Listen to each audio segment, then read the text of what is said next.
And you've also got some Chinese maritime militia coming down from the north to add to this first line of defense that's formed here. So we do a lot of ship tracking. We try to keep up with where China is deploying. In particular, China is deploying its maritime militia in China. He now runs a maritime monitoring unit at Stanford University. 50 inbound tracks light the radar, ballistic arcs, sea-skimmers, and decoy drones all at once.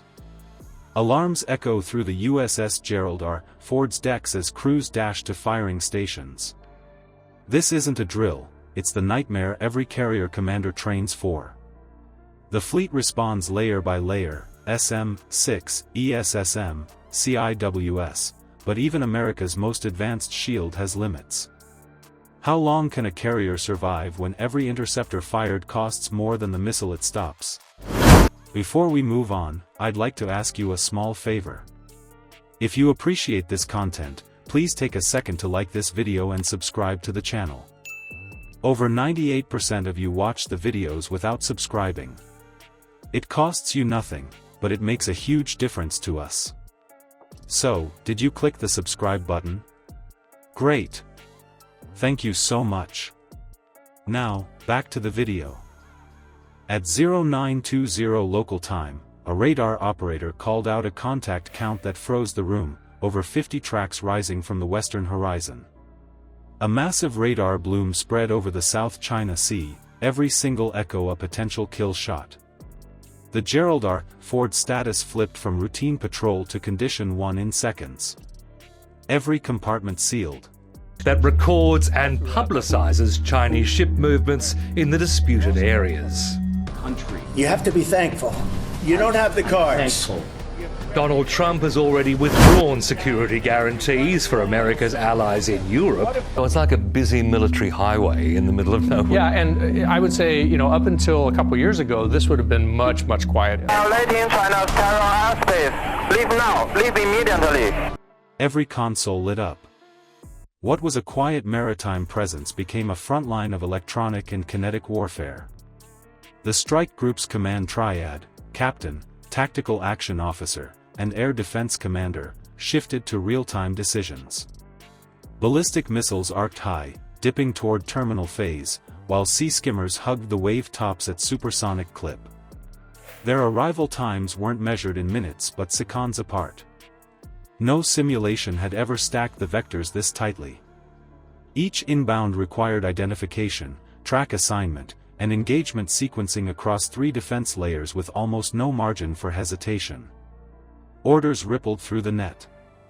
Outer screen destroyers launched SM-6 interceptors first, their exhaust trails slicing the humid air.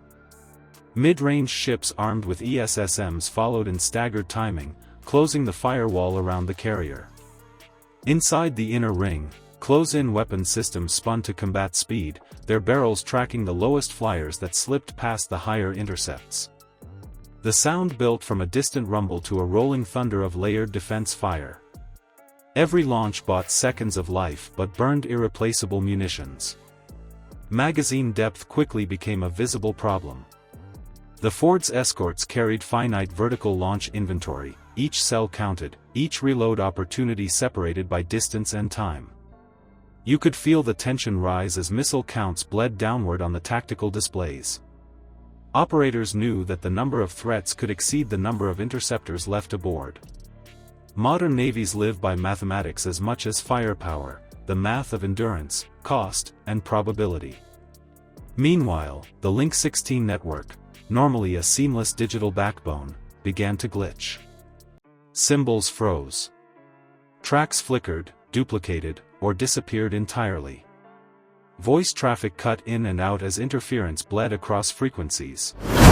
Within moments, the group's integrated air picture fractured, isolating ships to their own local radar. The ocean became a fog of conflicting data. Each vessel had to act alone, trusting its sensors over its link feeds, a dangerous condition in a coordinated strike defense. Electronic deception made the situation worse. Spoofed pings mimicked inbound signatures. Some decoys broadcast false transponder codes appearing as friendly aircraft. Phantom returns filled the radar displays, each one demanding attention. Operators worked manually to triage what was real, what was illusion, and what might hide the next real missile. This was information warfare woven into kinetic assault, a deliberate overload of human and machine cognition. Out on the surface track, a merchant freighter of uncertain intent sailed erratically across the engagement grid. Encrypted chatter from its bridge raised alarms. No one could confirm if it was a civilian caught in chaos or a weapon platform masquerading as one. The gray zone had entered the blue water. Firing near it meant risk of escalation, hesitating could invite disaster. This is how 21st century conflict blurs every boundary you once took for granted. Still, the Ford's defense held. Missile after missile detonated far from the formation, either intercepted or baited off course. Each defensive layer performed its role, outer tiers bought time, mid-layers thinned the storm, inner batteries finished the survivors. The result wasn't clean victory, it was survival by discipline. Crews maintained procedure even while blind to their neighbors. Every corrected radar track and split-second launch order carried the weight of countless hours of training refined for moments exactly like this.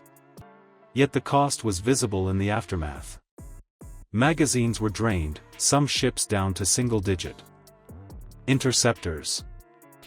This is Chinese Naval Warship 552. The second line of defense has already formed back here. I mean, if China decides they're not getting through, they're not getting through.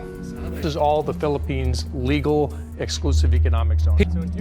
Sea Light has charted a massive build-up since the summer of 2023.